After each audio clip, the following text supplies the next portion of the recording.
As we sat around the campfire, which was our only source of light in the pitch-black sky, we exchanged terrifying stories that will haunt us in our dreams forever.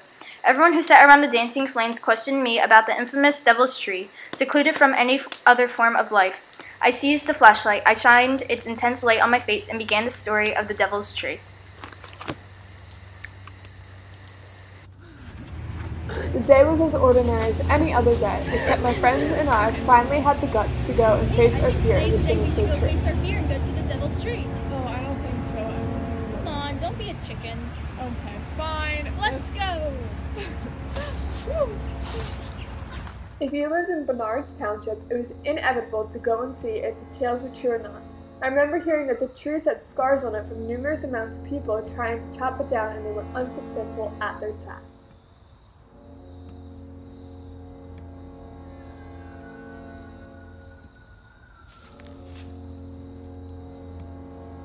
We started our journey at night. We saw high up in the sky that there was a harvest moon and it was gleaming down upon us. As we made our way down the deserted road, the Devil's Tree came into our view. When I first saw it, my whole body trembled at the fact that the tree was dead, yet the presence around it was still alive. My friend parked his truck on the other side of the road, and we all toppled out and were eager yet frightened as to see what would come. My two friends that were the most adventurous out of the group dashed through the snow to see the Devil's Tree first. Then they halted out of the blue. As we approached them, the color of their faces flushed to a transparent white. Then I noticed why they came to an unexpected stop. The tree seemed to have an invisible force field around it, which prevented snow from even coming close to it. A throbbing sensation started in my throat and then traveled down to my stomach. I knew that my body was telling me something wasn't right, but as always, my friends and I ventured on. With the thought of the snow not touching the tree still fresh in our minds, it was no surprise that when the wind howled, it caused all of us to jump out of our skins. I couldn't see straight. Dots were forming in the sky. My hands were spazzing and my stomach was doing flips. I regretted my decision coming. The next thing you know, the tree drew us closer to the border between the snow and the circle of frozen grass. When we realized that we were less than a foot away, we all started to hear a vague laughing noise coming from children. I called out, talking to no one in particular, and said, "Do you guys hear that?" After my brief statement, a flash of light came down from the sky and realized what looked like bodies hanging on the branches of the Devil's Tree. Who are those people laughing? Are any of these things that I'm seeing real?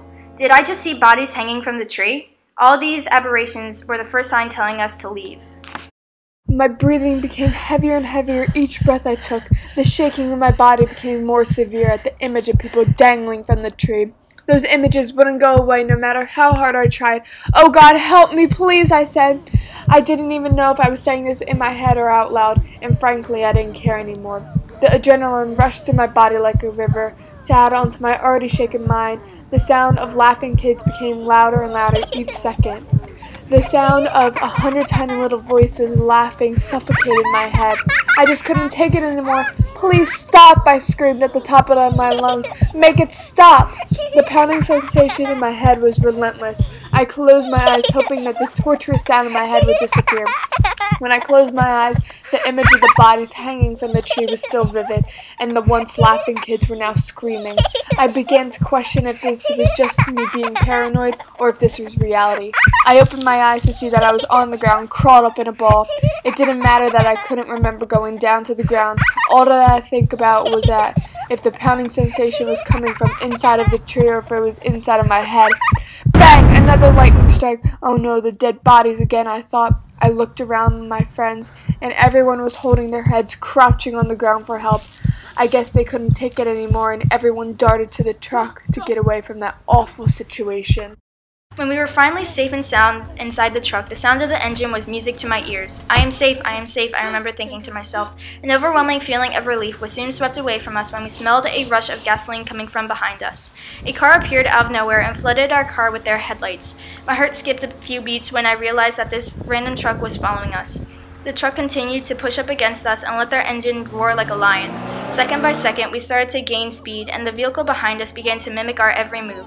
When we slowed down, they slowed down. When we sped up, they sped up. Our gut instinct was to go as fast as possible and get away from this car.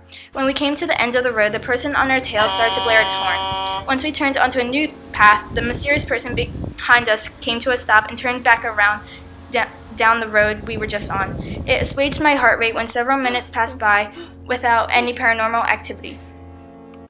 To this day, the Devil's Tree still stands in the vacant field where only the brave and adventurous dare to see it. There are still rumors that the truck still wanders around at night, following anyone that trails the road where the Devil's Tree location is at. And there is still laughing kids inside and around the poisonous tree. But as for me, those rumors aren't rumors anymore.